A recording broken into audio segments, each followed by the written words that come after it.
Scatter terrain doesn't have to be boring. You can add all kinds of cool little details to your scatter terrain to make them pieces you cannot wait to throw on the table.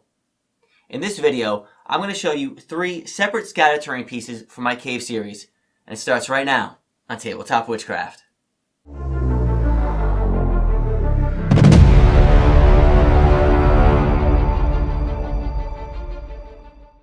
Hey there, and welcome back to Tabletop Witchcraft. This week, we're talking about scatter terrain, something that definitely adds some immersion factor to the game. And you know, I can't help but to add those immersive little details to something as simple as scatter terrain. This week, we're going to be making stalagmites and stalactites suspended by a flight peg. We're going to make this cool little rubble pile using a couple different media, some foam, some Sculptamold, and a miniature. And finally, we're going to make a cave tile with a murky little pool with a cool little green stuff monster lurking about. Alright, if you're ready, let's go grab some supplies and let's get crafting. Okay, so just like the last video in this cave series, I'm not going to use the Proxxon for this entire video. The main tool I'm going to use is the hot wire knife, which you can pick up for like 25 bucks, and this Olfa knife, which is only a couple of dollars. I'll have a link to all the items I'm using in the description below to all of my Amazon links. So what we want to do first is shape a bunch of cone shapes out of some 2-inch XPS foam. If you don't have 2-inch, you can glue a bunch of 1/2-inch or 1-inch pieces of foam together, whatever you have on hand.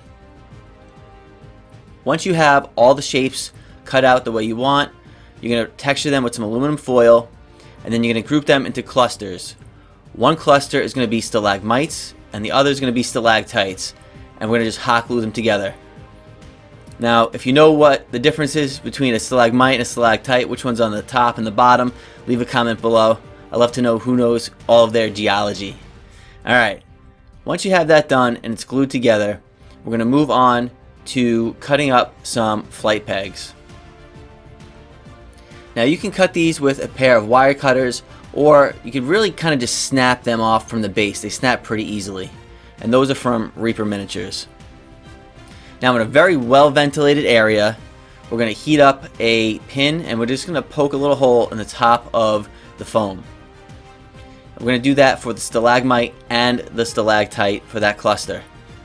Then we'll take an 1.25 inch washer, we're going to put it on the bottom and trace it out, and then we're just going to use the hot wire knife to burn that section out, because we're going to add a bunch of weight to the stalagmite. I think I might have just given away the answer there. And that's going to allow the piece to be put on the table and not knock over easily.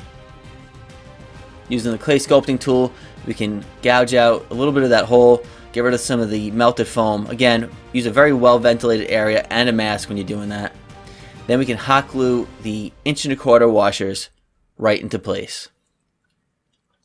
Now once those are in there, take a little bit of hot glue, place it over the washer, and then what I like to do is press it down on some parchment paper and slowly move it around your work surface, because it's pretty cool. That's going to help cool the hot glue a little bit faster. And as you can see, it's going to give a nice rubbery base to the craft. Then we'll hit it up with a little bit of black paint and Mod Podge mix. Here you can see how easy it is to snap off that flight peg. And now we're going to use a little hot glue to insert the flight peg into the stalactite, and then press that into the stalagmite base.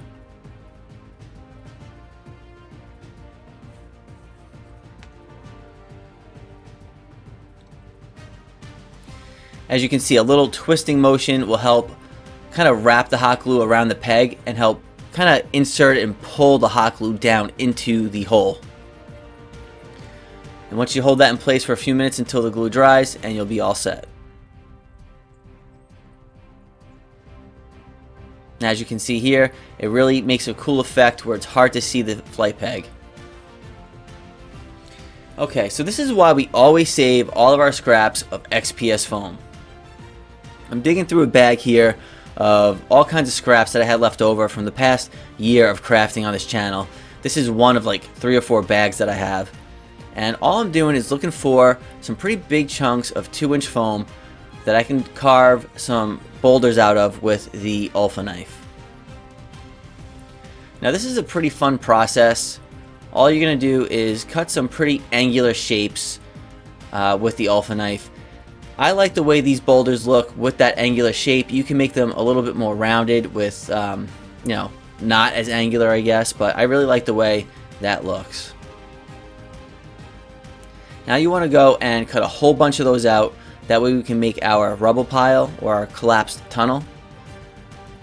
What you want to do is take the 6x6 tile, cave tile that we made in the last video, a couple of 1-inch walls, place them on that base with some parchment paper in between.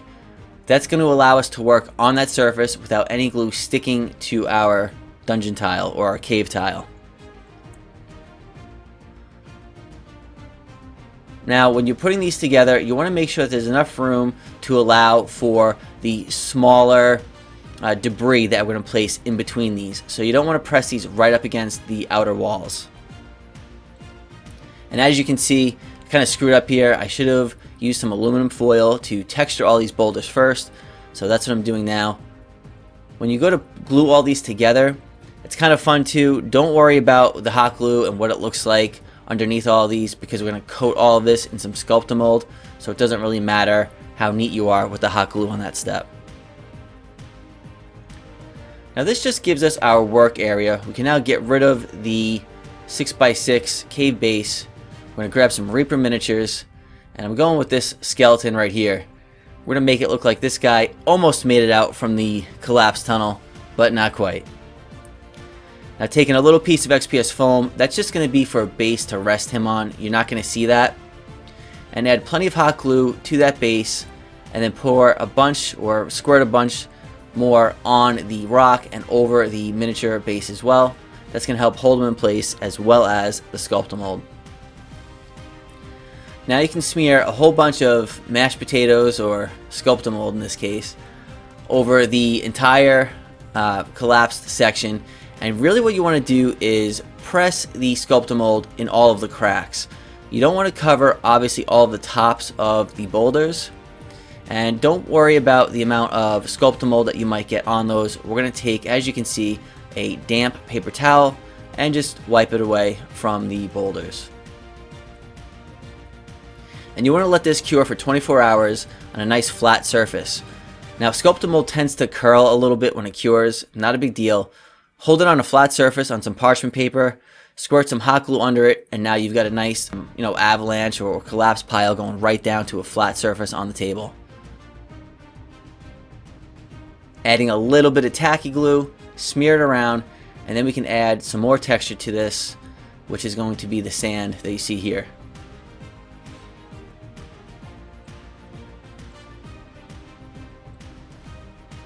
Okay, so the sand mixture that's been glued down is still fresh. It hasn't cured yet.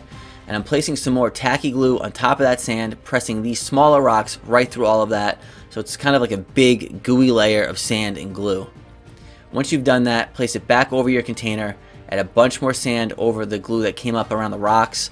It's going to make it look nice and cohesive, and it's going to hide the glue that's holding the rocks down in place.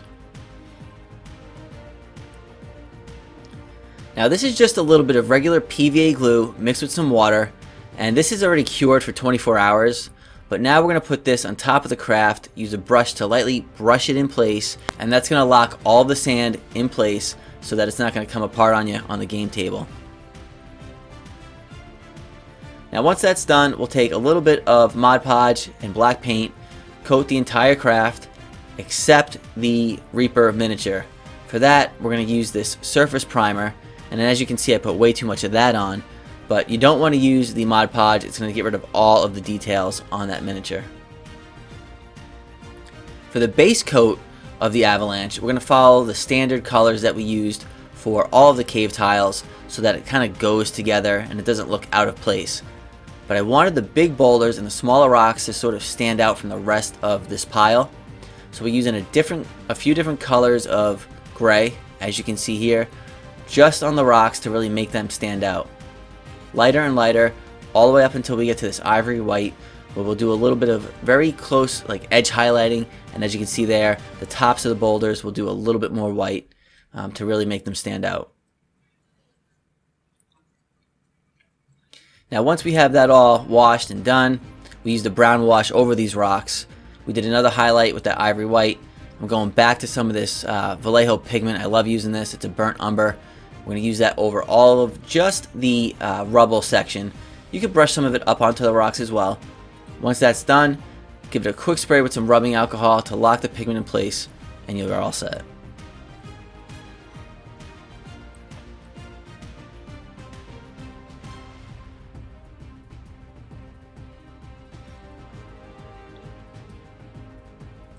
Okay, so for our final piece of scatter terrain here, we're going to make this murky little pool. And that is a post-it note. I love using them. They are 3 by 3 inches. And what I'm doing is I'm going to place that down right in the middle of a dead end section for our cave tiles. Marking that out with a pen. We're going to cut this section out. And it's going to be really cool because we're going to be able to turn this dead end section around to actually cover up a portion of this hole or this pool. So if you want to have it look like the water is going underneath the wall, you can do that as well.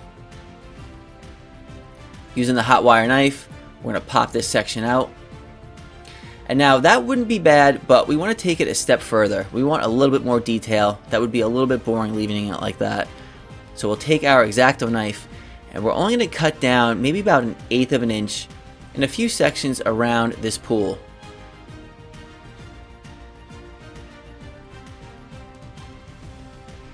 Okay, so grabbing one of my favorite texturing tools here. I'll put a link up above to the video where I talk about making these. We're going to add some texture to the pieces we cut out, and then tracing out our pond or our little watering area here. We're going to trace that out onto some chipboard, cut it out with a pair of scissors, and that will fit nicely into the bottom of our 6x6 tile. Now we want to place that on some parchment paper because we're going to use some hot glue to go around the entire seam. And don't worry, because you're never going to see any of this hot glue, but you want to make sure you put enough because we're going to use some Envirotex Light resin to fill this hole, and you don't want it to pour out all over your crafting table. While that's curing, we're going to work on our green stuff monster. Now this is just some green stuff that I'm going to press over the copper wire. The copper wire is important for two things. It's going to allow the green stuff to cure without drooping. And it's also going to give us a surface to hold on to while we're sculpting the tentacles without it, deforming. Now using this clay sculpting tool, we can add a bunch of like little suction cups underneath the tentacle, and we'll be all set.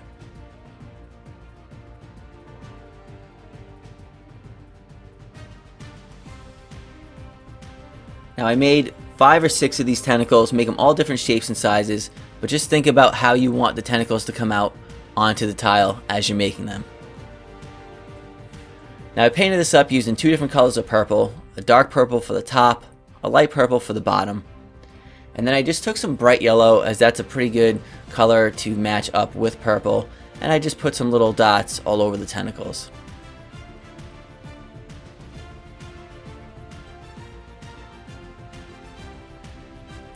Now once this is dried up, we want to place the tentacles on here in this fashion.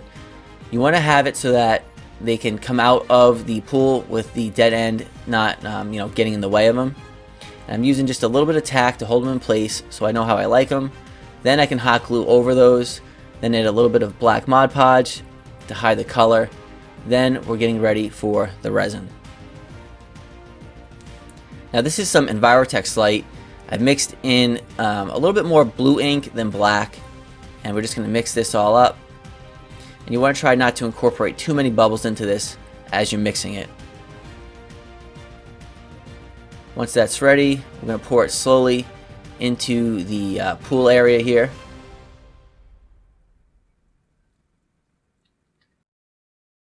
And this is a section that obviously didn't have the monster, but as you can see, a little warm breath over the top of that gets rid of all the bubbles.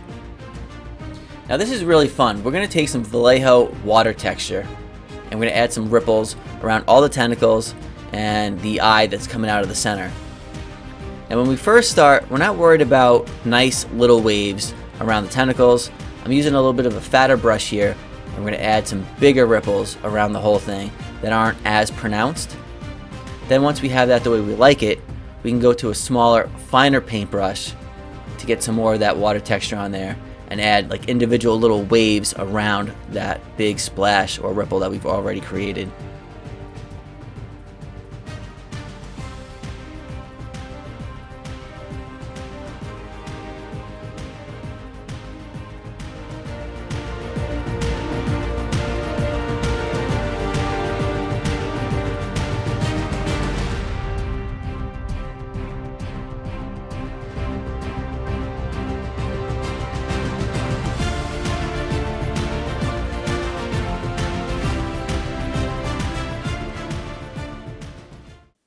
Okay, so by now, I hope this video has given you some inspiration to add cool little details to all of your crafts, not just the big ones. You can carry those all the way down to little scatter pieces as well. Now, also, don't be afraid to mix media when you're working with crafts like this. Here's a cool little example. This is one of my very first crafts, and it's a rubble pile. I'm still really proud of it. I was really happy when I had finished this. But all it is some foam cut into the shape of rocks on some chipboard. I painted it gray and I used a black wash, and it definitely serves its purpose. But don't be afraid to add different media to this. And you can see in today's video, simply by adding some Sculptamold between the rocks, it gives a really cool illusion of dust and debris between them, some pigment powder to add some brown. And I also feel that people tend to overuse the black wash. Here we use brown wash instead, and I feel it has a lot better result. Alright, if you took anything away from this video, please consider liking and subscribing. Leave a comment below. Let me know what you think next week's video is going to be in the cave series.